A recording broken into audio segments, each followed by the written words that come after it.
Marcus Webb rubbed his tired eyes as the holographic data streams flickered before him, ancient Xerian burial customs bleeding together in his exhausted mind.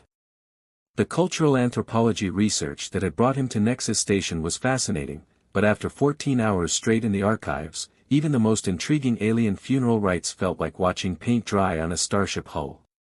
The space station hummed around him with the constant thrum of life support systems and the distant chatter of 1,000 different species going about their daily lives.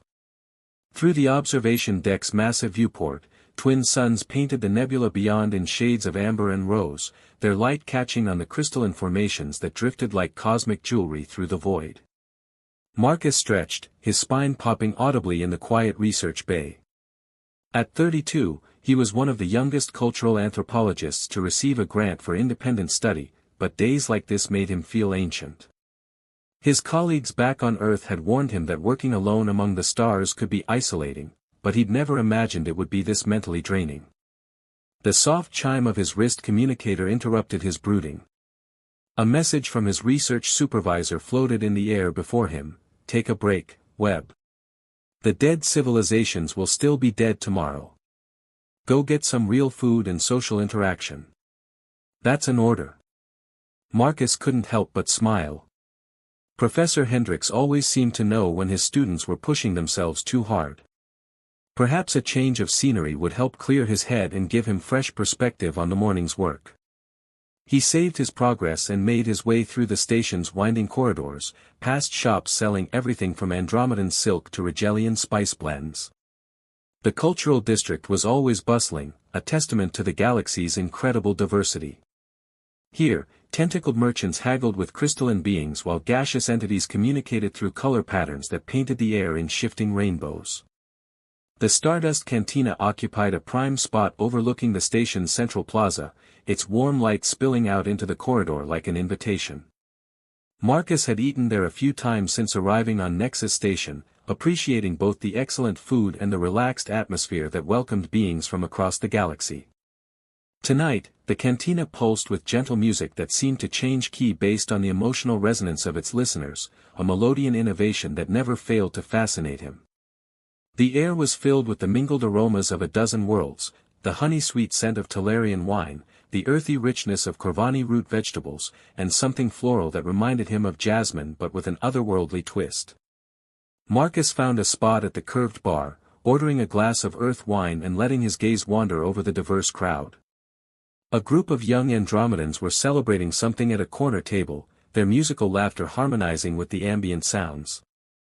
Near the viewing wall, an elderly Centaurian couple, their 4 hands intertwined across the table in a gesture that transcended species. It was then that he saw her. She sat alone at the far end of the bar, and Marcus felt his breath catch in his throat. She was unlike anyone he'd ever seen, even in his travels across the galaxy.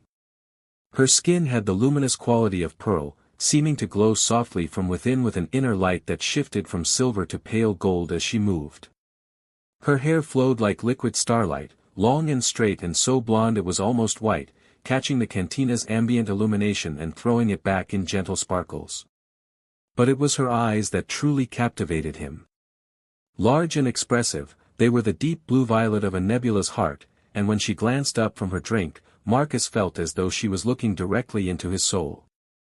She was Luminari, he realized with a start. He'd read about them in his xenobiology studies but had never encountered one in person. They were said to be one of the most beautiful species in the galaxy, beings of pure emotional energy who could form deep empathic connections with other sentient life. Most kept to their homeworld in the Veil Nebula, rarely venturing into the wider galaxy. The Luminari woman seemed to sense his gaze, turning to meet his eyes directly. A small smile curved her lips, and Marcus felt warmth spread through his chest that had nothing to do with the wine. Before he could second-guess himself, he found his feet carrying him across the cantina toward her. "Excuse me," he said, surprised by how steady his voice sounded despite his racing heart. "I don't mean to intrude, but would you mind if I joined you? I'm Marcus Webb, and I have to say, you're absolutely radiant." Her laugh was like the sound of solar wind through crystal chimes, musical and light. "I'm Zephyra," she replied, her voice carrying a melodic quality that seemed to resonate in his bones. "And I would enjoy the company.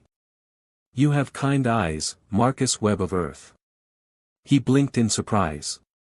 "How did you know I was from Earth?" "Your emotional resonance," she explained, gesturing gracefully to the empty stool beside her. "Every species has its own signature, and humans have a particularly warm and complex pattern. Yours is especially bright." Marcus settled beside her, catching the subtle scent of her perfume, something like starflowers and ozone, clean and otherworldly. "Are you here on business, or just passing through?" Zephyra tilted her head, her luminous hair shifting like a curtain of light. "A little of both. My people have a saying, the heart must wander before it can find home. I've been traveling, learning about other cultures, other ways of being." "And you? What brings a human anthropologist so far from his homeworld?" "You know I'm an anthropologist too." Marcus laughed, shaking his head in amazement. "Is reading people just a natural talent, or is this some kind of luminary ability?" "Both," she said with a mischievous smile that made his pulse quicken. "We're naturally empathic, but I also noticed the cultural analysis device on your belt and the xenobiology textbooks in your bag. Plus, you have the look of someone who spends a lot of time thinking about how different peoples live and love." They talked for hours, the conversation flowing as easily as breathing. Zephyra told him about her travels through the spiral arm, her observations about the ways different species express joy and sorrow, love and loss. Marcus found himself sharing stories he'd never told anyone, about his childhood fascination with the stars, his dreams of understanding the vast tapestry of galactic civilization, his sometimes overwhelming sense of being alone in the universe. "You're not alone now," Zephyra said softly, her hand finding his across the small table. The moment their skin touched, Marcus felt something extraordinary, a warmth that seemed to spread from the point of contact throughout his entire being, as if every cell in his body was suddenly more alive, more aware. "Is this normal?" he whispered, unable to look away from her luminous eyes. "No," she breathed, her own voice filled with wonder. "This is something else entirely. Something I've never felt before." The cantina had grown quiet around them, other patrons having drifted away as the night cycle progressed. The gentle music seemed to respond to their connection, becoming softer, more intimate, as if the very station itself recognized the significance of their meeting. "Would you like to go somewhere more private?" Zephyra asked, her voice barely above a whisper. Marcus nodded, not trusting himself to speak. They left the cantina together, walking through the dimmed corridors of the night cycle toward the residential district where Marcus had his temporary quarters. The artificial stars embedded in the station's ceiling twinkled overhead like a blessing, and Marcus couldn't shake the feeling that his life was about to change in ways he couldn't possibly imagine. As they reached his door, Zephyra turned to face him, her ethereal beauty taking his breath away all over again. "Are you certain about this, Marcus Webb of Earth? When Luminari connect with someone, truly connect, it changes us. Forever." He reached up to touch her face, marveling at the way her skin seemed to pulse with gentle light beneath his fingers. "I've never been more certain of anything in my life." She smiled then, brilliant and joyful, and pulled him into her arms as the door whispered closed behind them. Outside, the twin suns continued their eternal dance around the nebula, painting the cosmos in shades of possibility, while inside, two hearts from different worlds discovered what it meant to become one beneath the light of distant stars. 3 days had passed since that magical night with Zephyra, and Marcus found himself unable to concentrate on anything for more than a few minutes at a time. His research into Xerian burial customs lay forgotten on his desk while he stared out at the swirling nebula beyond the viewport, replaying every moment of their time together. The connection they'd shared transcended anything he'd ever experienced. It wasn't just physical attraction, though the memory of her luminous skin beneath his hands still made his heart race. It was something deeper, more profound, as if their very souls had recognized each other across the vast differences of species and homeworld. Zephyra had left early that morning, whispering something about obligations to her people and promising to return soon. The emptiness in his quarters felt almost tangible, as if her radiant presence had somehow made the space more real, more alive, and her absence left it feeling hollow. Marcus tried to lose himself in his work, pulling up holographic displays of ancient artifacts and ceremonial texts, but the symbols seemed to dance mockingly before his eyes. Every time he started to focus, his mind would drift back to the sound of her musical laughter or the way her hair had caught the starlight streaming through his viewport. A sharp knock at his research lab door jolted him from his reverie. "Come in," he called, hastily straightening the scattered data pads on his desk. The door slid open to reveal his research partner and friend, Brix, ducking slightly to fit his 7-foot frame through the entrance. The Corvani's reptilian features were arranged in what Marcus had learned to recognize as concern, his amber eyes studying Marcus with shrewd intelligence. "You look terrible, my friend," Brix observed in his measured, rasping voice. His scaled skin shifted from its usual emerald green to a more subdued blue-gray, a sign of worry among his people. "Have you been sleeping at all?" Marcus ran a hand through his disheveled hair. "Not much. I met someone, Brix. Someone incredible." Brix's head tilted to one side, a gesture that always reminded Marcus of a curious lizard. "Ah. A female of your species?" "No, actually. She's Luminari." Marcus felt heat creep up his neck as he said it. Brix's eyes widened, his skin shifting to surprised yellow-orange. "Luminari? Here on the station? That is most unusual. They rarely leave their homeworld in the Veil Nebula." "That's what I thought too. Her name is Zephyra, and she's unlike anyone I've ever met. We spent the night together, and it felt like..." Marcus struggled to find the words. "Like coming home to a place I'd never been." The Corvani settled his bulk into the reinforced chair across from Marcus's desk, his expression thoughtful. "The Luminari are known for their empathic abilities. Perhaps what you felt was..." Another knock interrupted them, this one softer, more tentative.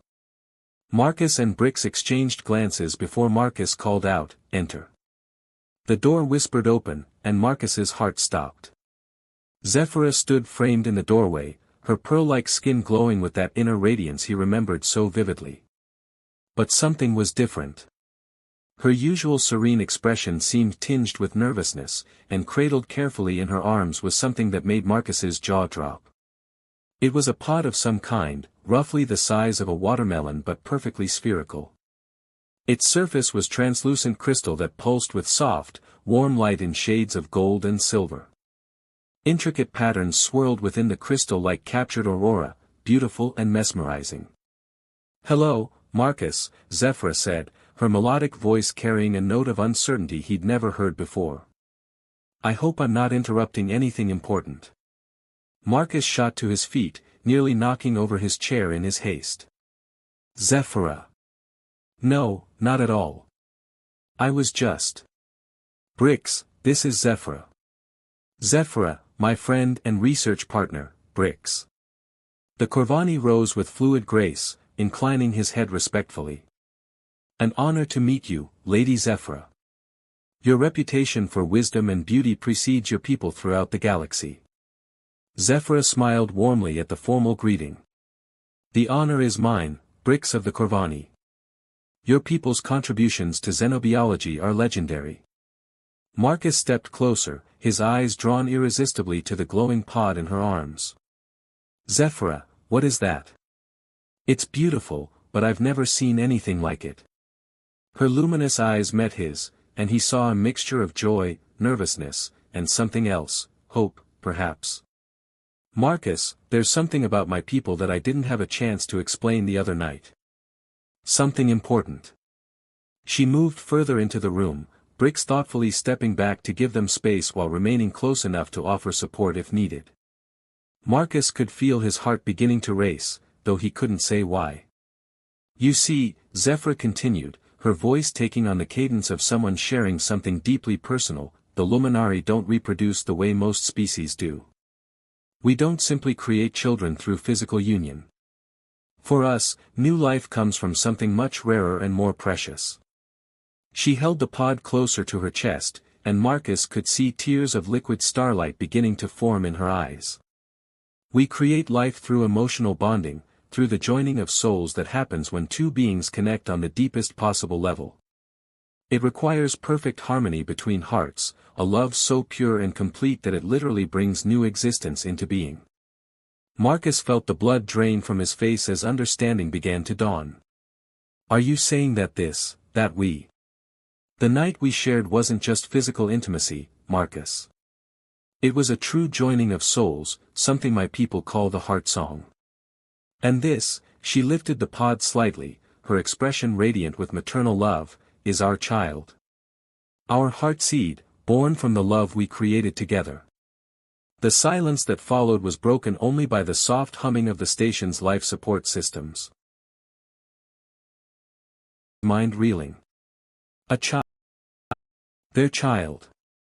Born from their emotional connection, their love made manifest in crystal and light.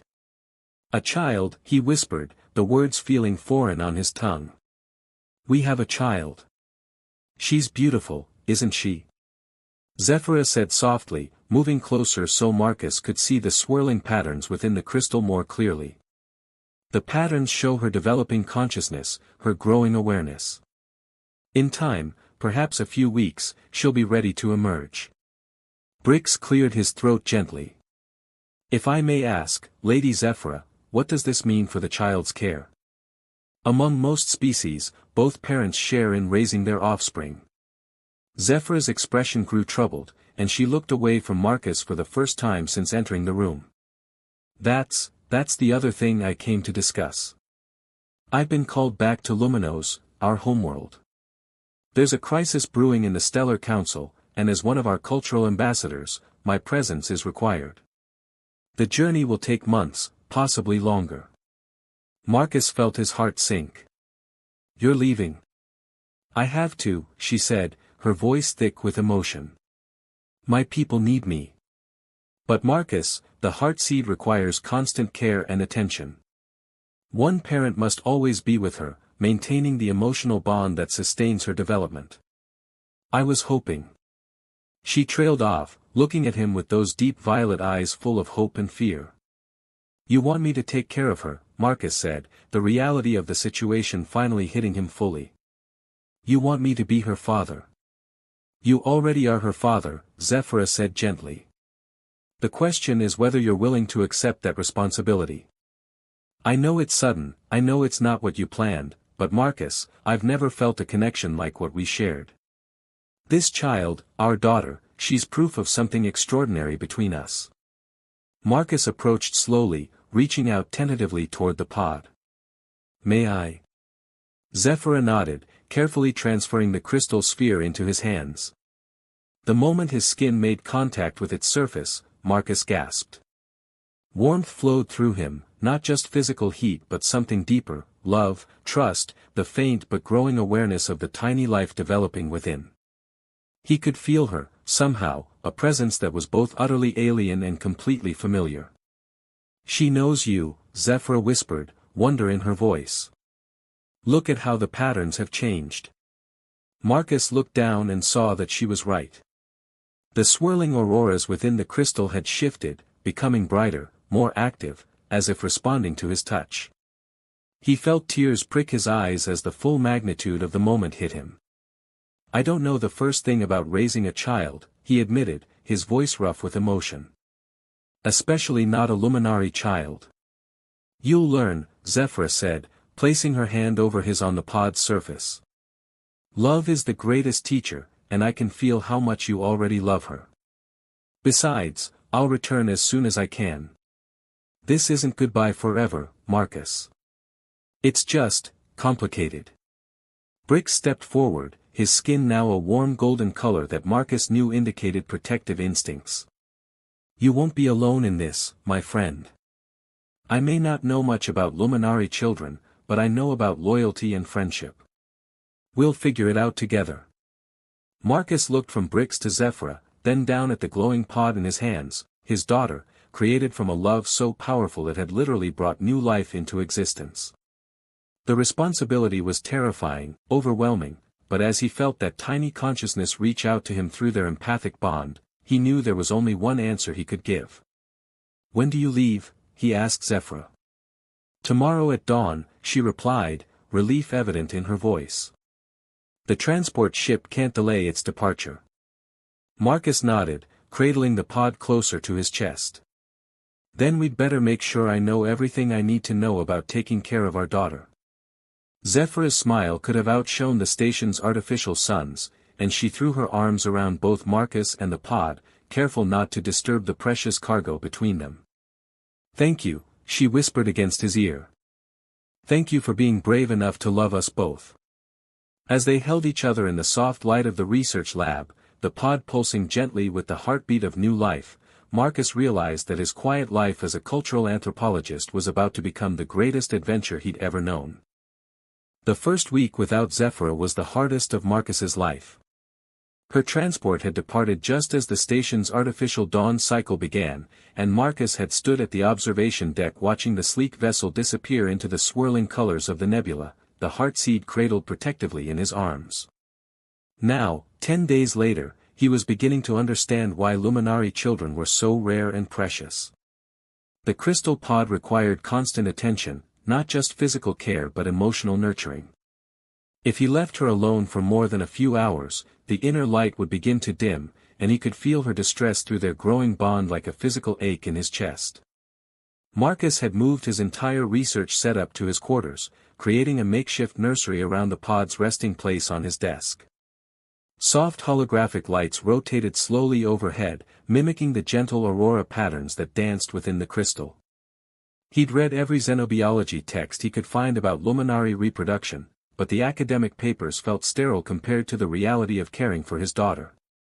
"Good morning, little star," he murmured, settling into his chair with a cup of coffee as the station's day cycle began. The pod pulsed brighter at the sound of his voice, the golden patterns within swirling more actively. "Did you sleep well?" It had become his morning ritual, talking to her as if she could understand every word. And perhaps she could. The luminary text spoke of consciousness developing even within the heartseed stage, of children who emerged already knowing their parents' voices and emotional signatures. A soft chime at his door interrupted their morning conversation. Marcus carefully lifted the pod, carrying her with him as he'd learned to do for everything. Opening the door revealed an elderly luminary woman he'd never seen before, her opalescent skin bearing the subtle silver markings that indicated advanced age among her people.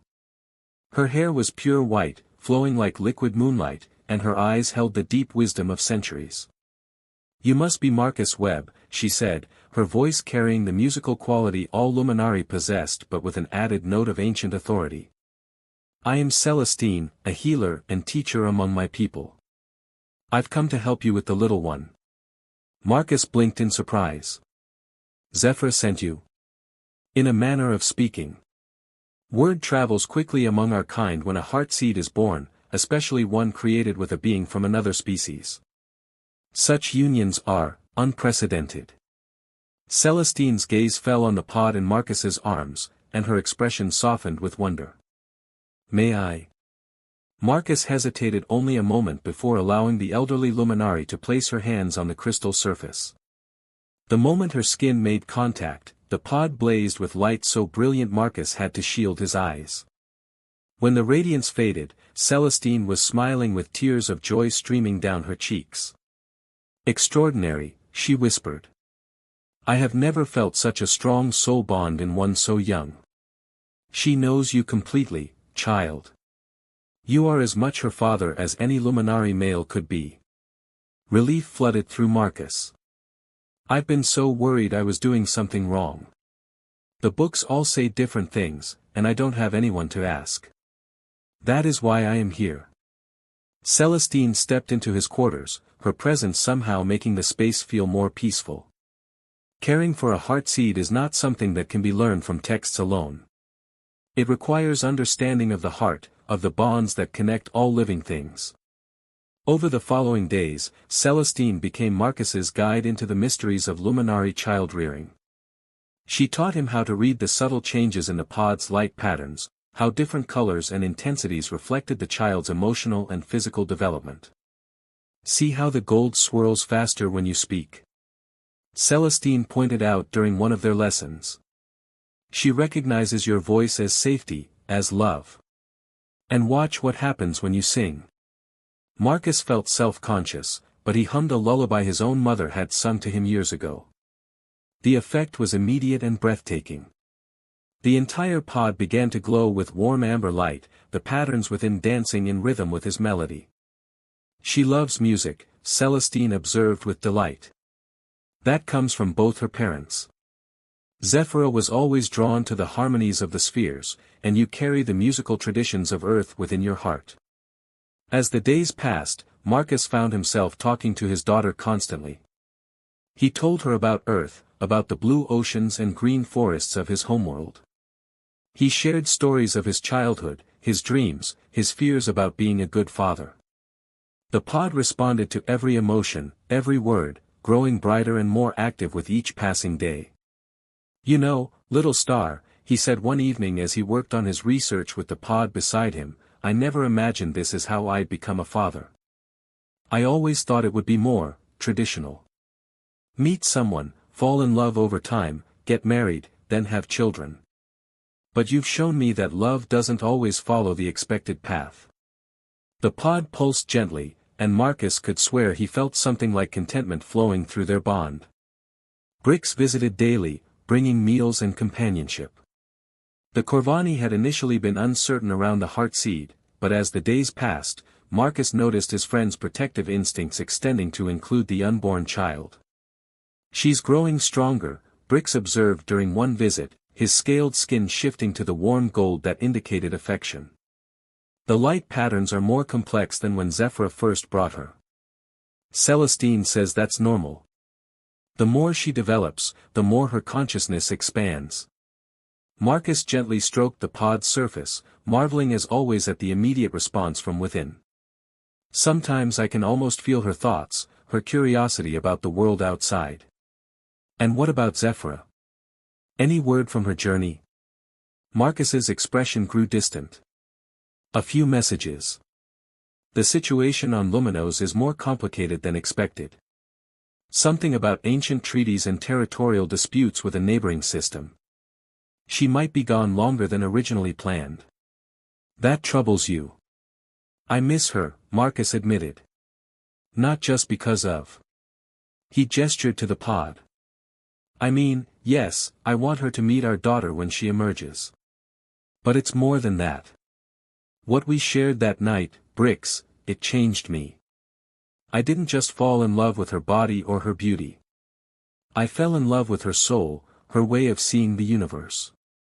And now I'm raising our child alone, wondering if she'll even remember what we had when she returns." Celestine, who had been quietly preparing tea in Marcus's small kitchen, approached with a steaming cup. "Love born from soul bonding does not fade, young father. What you and Zephyra created together transcends time and distance. She feels your dedication to your daughter, your growth as a parent, even across the vastness of space." "How can you be sure?" The elderly luminari smiled mysteriously. "Because I feel it too. All luminari are connected through the great song, the harmony that binds our people together. When a heartseed is born, especially one as unique as yours, it creates ripples throughout our collective consciousness. Zephyra knows how well you care for your child, how deeply your love for them both grows each day." That night, as Marcus sat beside the pod reading aloud from a collection of Earth poetry, he felt a sudden shift in their bond. The crystal began to pulse in a new rhythm, faster and more urgent than before. "Celestine," he called out, and the healer appeared at his side within seconds. She placed her hands on the pod, her expression growing excited. "It's time, Marcus. She's ready to meet her father." "Ready? But I thought you said it would be another week at least." Heartseeds develop according to their own timeline, especially when they feel deeply loved and secure. Your daughter knows she is wanted, knows she is safe. She's eager to begin her life." As they watched, hairline cracks began to appear across the crystal surface, each one glowing with brilliant white light. The patterns within swirled faster and faster, building to a crescendo of radiance that filled the entire room. "What do I do?" Marcus asked, his heart pounding with equal parts excitement and terror. "Simply be present," Celestine advised. "Let her know you're here, that you love her, that she's safe." Marcus reached out instinctively, placing both hands on the warming crystal. "I'm here, little star," he whispered. "Daddy's here. You're safe, you're loved, and I can't wait to meet you." The pod cracked open with a sound like crystal bells, releasing a wave of warm, sweet-scented air. Light poured out, so bright and beautiful that Marcus felt tears streaming down his face before he could even see what lay within. As the radiance faded, Marcus gasped. There, curled up in the center of the broken crystal, was the most beautiful child he had ever seen. She was tiny, no bigger than his two hands together, her skin glowing with the same inner light as her mother's but with a warmer, more golden tone that spoke of her mixed heritage. Her hair was fine as spun silver, and when she opened her eyes for the first time and looked directly at him, Marcus saw his own brown eyes reflected back, though with flecks of violet that sparkled like captured starlight. "Hello, my daughter," he breathed, carefully lifting her from the remnants of her crystal cradle. She was warm and solid and utterly perfect, her tiny fingers immediately grasping for his with surprising strength. She looked up at him with those incredible eyes and made a sound that was part sigh, part song, and Marcus felt his heart expand with a love so pure and overwhelming he thought it might burst from his chest. "Welcome to the universe, little star," he whispered, holding her close as Celestine looked on with tears of joy. "Welcome to your life." Outside the viewport, the twin suns continued their eternal dance, painting the nebula in shades of gold and rose, as if the very cosmos itself was celebrating the arrival of this impossible, beautiful child born from the love between two very different souls who had found their home in each other across the vastness of space. 2 weeks had passed since Luna's birth, and Marcus had never known such profound joy mixed with absolute terror. His daughter was a miracle in every sense, manifesting in ways that left both him and Celestine in constant wonder. She grew faster than human children but with the emotional depth and empathic abilities of her luminary heritage. Luna's skin still held that inner radiance, though it had settled into a warm golden glow that reminded Marcus of candlelight. Her eyes had remained that fascinating mixture of his brown and Zephyr's violet, creating a shade like autumn leaves shot through with starlight. Most remarkably, she seemed to understand emotions with an intuition that was both beautiful and slightly unnerving for a new father. When Marcus was happy, Luna would gurgle with laughter that sounded like tiny bells. When he was worried about work or missing Zephyra, she would reach for him with those impossibly small hands, her touch somehow soothing his troubled thoughts. It was as if she was already trying to take care of him, even at such a young age. "She's remarkably advanced," Celestine observed as they watched Luna respond to the holographic star charts Marcus had been showing her.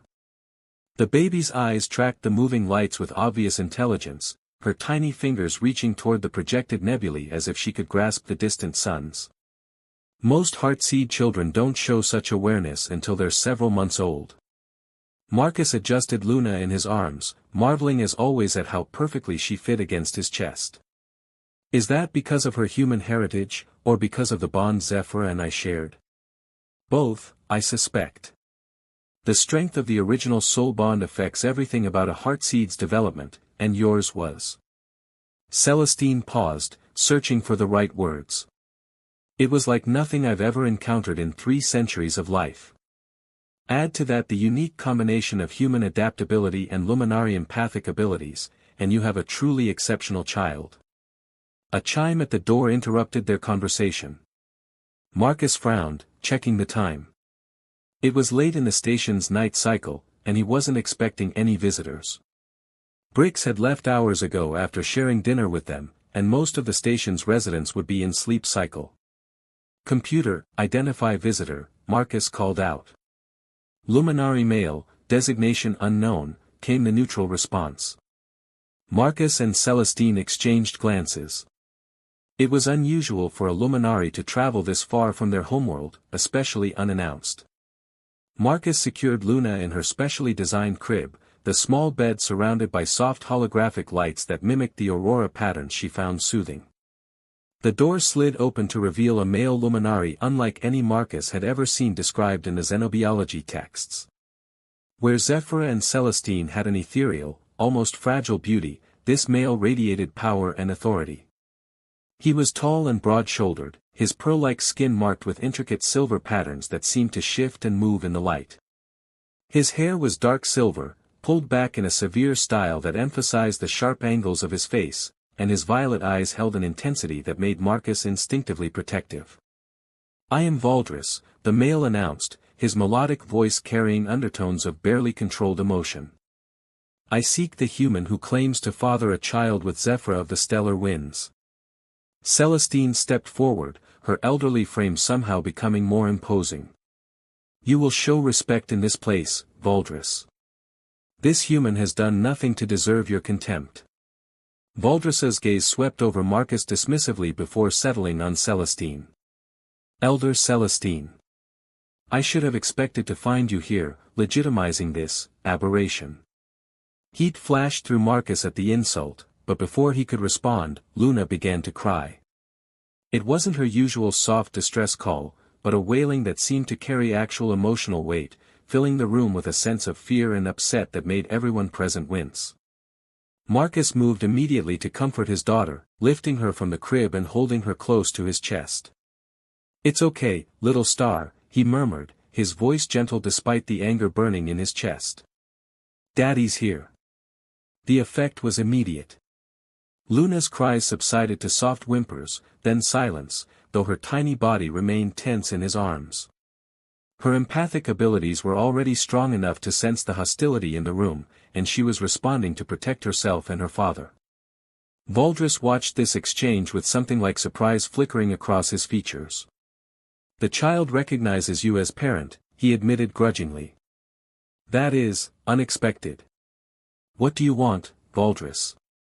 Marcus asked, his voice carefully controlled as he continued to soothe Luna with gentle rocking motions. The luminary male drew himself up to his full impressive height. "I want what should have been mine. Zephyra was promised to me before she began her wandering. We were to be bonded upon her return to Luminos, to create children together and strengthen our genetic lines. Instead, I find she has wasted her reproductive potential on a human who cannot possibly understand the significance of what he has been given." "Zephyra wasn't wasted on anyone," Marcus said, his temper finally getting the better of him. "She chose to be with me, chose to create this beautiful child. And I may not be Luminari, but I love them both more than you could possibly comprehend." "Love?" Valdris laughed, the sound harsh and discordant compared to the usual musical quality of luminary voices. "You think your primitive human emotions constitute the kind of bond necessary to raise a luminary child? You know nothing of our ways, our customs, our spiritual practices. That child will grow up incomplete, cut off from her true heritage." Celestine moved to stand beside Marcus, her ancient authority filling the room like a tangible presence. "You forget yourself, Valdris. The child was born from a true soul bond, something that cannot be forced or arranged. Whatever agreements may have existed before are rendered meaningless by the reality of what occurred between Zephyra and Marcus." "Agreements that were sealed before the Council of Elders," Valdris countered. "Zephyra had obligations, responsibilities to our people that she abandoned for a moment's infatuation with an alien." Luna began to fuss again, her empathic sensitivity picking up on the rising tension. Marcus found his protective instincts flaring stronger than ever before. "Get out," he said quietly, his voice carrying a dangerous edge. "Get out of my home, away from my daughter." "Your daughter?" Valdris stepped closer, his own anger finally showing. "She is Luminari, born of Luminari spiritual energy. She belongs with her own people, being raised in the proper traditions, not by some ignorant human who will fill her head with primitive superstitions." "That's enough." Celestine's voice cracked like a whip, and suddenly the room filled with a presence that made both Marcus and Valdris step back. The elderly healer seemed to grow taller, more imposing, her pearl skin glowing with inner power that spoke of centuries of wisdom and authority. Valdris, son of the evening star, you forget yourself and dishonor your ancestors with this display. The male luminary actually took a step backward, his earlier arrogance faltering in the face of Celestine's displeasure. If you truly believe this human is unworthy to raise a luminary child, Celestine continued, her voice carrying the weight of ancient law, then invoke the trials of the heart. Let him prove his worthiness in the traditional way, or admit that your objections come from wounded pride rather than genuine concern for the child's welfare. Valdris's eyes widened, then narrowed as he considered this option. The trials of the heart were an ancient luminary tradition, rarely invoked in modern times, designed to test the spiritual and emotional fitness of potential parents or partners. The trials, he said slowly, a calculating look entering his violet eyes. Yes. Let this human prove he possesses the depth of spirit necessary to raise a child of two worlds. Let him demonstrate that his bond with Zephyra and her offspring is more than mere physical attraction. Marcus looked between Celestine and Valdris, holding Luna closer as she settled into sleep against his chest. What exactly are these trials? Celestine's expression was grave but supportive. 3 tests, each designed to measure a different aspect of spiritual and emotional maturity. The trial of understanding, where you must demonstrate deep empathy and insight into the needs of others. The trial of sacrifice, where you must show willingness to put the welfare of your loved ones above your own desires. And the trial of unity, where you must prove that your bond with Zephyra transcends physical attraction to encompass true spiritual connection. And if I fail? Valdris's smile was cold and satisfied. Then you acknowledge your unworthiness and surrender the child to proper luminary care. She will be raised on Luminos, taught the ways of her people, given the spiritual grounding she needs to develop her abilities properly. Marcus looked down at Luna, sleeping peacefully in his arms, her small face perfect in repose. The thought of losing her, of being separated from this miracle that had transformed his entire existence, was unbearable. But the alternative, living always with the shadow of doubt about his worthiness as her father, was equally unacceptable. I accept, he said firmly. When do we begin? Valdris's surprise was evident. You would actually risk losing the child for the sake of your pride? I'm not doing this for my pride, Marcus replied, meeting the luminary male's gaze steadily. I'm doing it because Luna deserves a father who has proven himself worthy of her, and because Zephyra deserves a partner who won't back down when their family is threatened. If these trials can demonstrate the depth of my love for them both, then I welcome the challenge. Celestine nodded approvingly. Spoken like a true father. The trials will begin tomorrow at the rising of the twin suns. Tonight, prepare yourself through meditation and reflection. Consider what it truly means to love someone beyond yourself, to be willing to sacrifice everything for their happiness and growth. As Valdris departed with a promise to return for the trials, Marcus settled into his favorite chair with Luna still sleeping in his arms. The baby's empathic abilities seemed to sense that the immediate danger had passed, her small body relaxing completely against his chest. Don't worry, little star, he whispered, pressing a gentle kiss to the top of her silver head. Daddy's not going anywhere. Whatever these trials throw at us, we'll face them together. Outside his viewport, the twin suns began their slow dance around the nebula, painting the cosmos in shades of hope and determination, while inside, a human father prepared to prove that love truly could transcend the boundaries between worlds and species. The trials began at dawn with the arrival of 3 luminary elders who had traveled from distant parts of the galaxy to serve as judges. Marcus stood in the station's meditation garden, Luna secured safely in Celestine's care, as the ethereal beings explained the ancient rites he was about to undergo. The trial of understanding came first. Marcus was presented with a series of complex emotional scenarios involving beings from dozens of different species, each requiring him to demonstrate not just intellectual knowledge but true empathic insight. He drew upon his years as a cultural anthropologist, but more importantly, on the deep emotional wisdom he'd gained from loving Zephyra and caring for Luna. When faced with a grieving Centaurian who had lost their life mate, Marcus didn't offer empty platitude but sat in silent solidarity, understanding that sometimes presence mattered more than words. When confronted with an angry young Andromedan struggling with identity issues, he shared his own journey of self-discovery, helping the youth see that strength could be found in accepting both one's heritage and chosen path. Valdris watched with growing uncertainty as Marcus passed each test with flying colors, his responses showing not just knowledge but the kind of deep spiritual understanding that even many Luminari struggled to achieve. The trial of sacrifice proved even more challenging. Marcus was asked to make increasingly difficult hypothetical choices, each one testing his willingness to put the welfare of his loved ones above his own desires. The final scenario was the cruelest. He was told to imagine that Luna's hybrid nature was causing her pain, that she would be happier and healthier if she never saw him again. Could he let her go to save her suffering? Marcus closed his eyes, feeling the weight of the choice even though it was hypothetical. If Luna needed me to disappear from her life to be truly happy and healthy, then yes, I would go.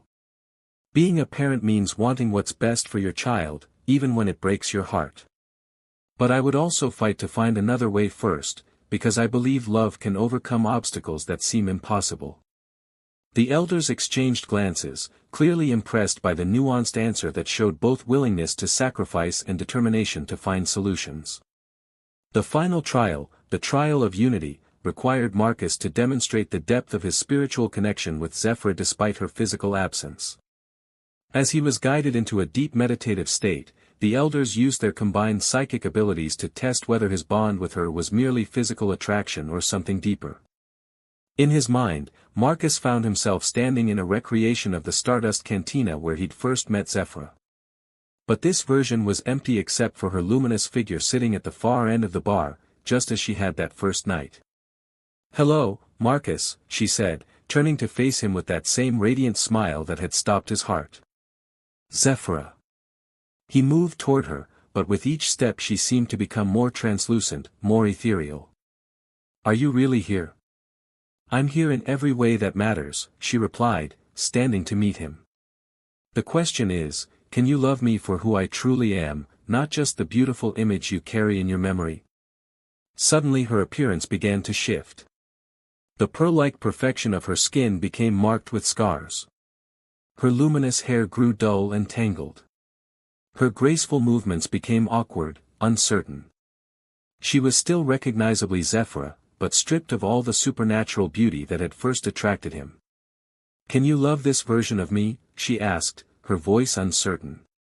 "The me that doubts herself, that makes mistakes, that isn't always wise or graceful or perfect." Marcus reached for her without hesitation, taking her scarred hands in his. "I fell in love with your soul that first night, Zephyra. Your beauty drew my attention, but it was your curiosity, your compassion, your way of seeing wonder in everything around you that captured my heart. These scars, these flaws you're showing me, they just make you more real, more precious." She began to transform again, cycling through different versions of herself, angry, sad, frightened, elderly, young, alien in ways that had nothing to do with her species. Through each change, Marcus held her hands and told her he loved her, meaning it more deeply with each declaration. She returned to her normal appearance, it streaming down her cheeks. "Perfect. Beautiful. So much like you it takes my breath away, but with enough of me in her that I can see the future we're building together. She has your empathy and my stubborn determination. She's going to change the galaxy someday." Zephyra laughed, the sound like solar wine through crystal chimes. "I've been watching, you know. Through the bond we share, I've felt every moment of your love for her, every sleepless night, every word you've spoken to her. You're already the father I dreamed she would have." The meditation garden materialized around them again, and Marcus opened his eyes to find the three elder judges watching him with expressions of awe and approval. Even Valdris looked shaken, his earlier arrogance replaced by something approaching respect. In 3 centuries of conducting these trials, the lead elder spoke, her voice carrying the weight of absolute authority, "I have never witnessed such a profound demonstration of true soul bonding. Marcus Webb of Earth, you have proven yourself not just worthy to raise a Luminari child, but worthy to be called one of our people in spirit if not in blood. Valdris stepped forward, his expression humble for the first time since his arrival. I was wrong. I let my own attachment to Zephyr blind me to the truth of what she had found with you. The child is fortunate to have such a father. Before Marcus could respond, alarms began blaring throughout the station. The emergency lighting cast everything in red as the computer's voice announced, "Incoming vessel, priority clearance. Prepare for immediate docking." Marcus felt his heart leap as he recognized the ship's configuration through the garden's viewport. It was Luminari, sleek and graceful as a dancer, and as it settled into the docking bay, he caught sight of a familiar figure at the pilot's seat. "Zephyra," he breathed. She emerged from the docking bay like a vision, her pearl skin glowing with exhaustion but her violet eyes bright with joy and relief. Marcus ran to her, Luna secure in his arms, and they collided in an embrace that sent waves of emotional resonance throughout the station. "I felt it," she whispered against his neck, her tears warm on his skin. "Through our bond, I felt the trials, felt your love proving itself over and over again. I couldn't stay away any longer. But the crisis on Luminos resolved, finally. The territorial disputes were settled through negotiation rather than warfare, thanks in part to some of the cultural bridging techniques you taught me." She pulled back to look at him, her eyes shining. "I told them I had learned something about love that transcended species boundaries, about the strength that comes from choosing to build bridges instead of walls."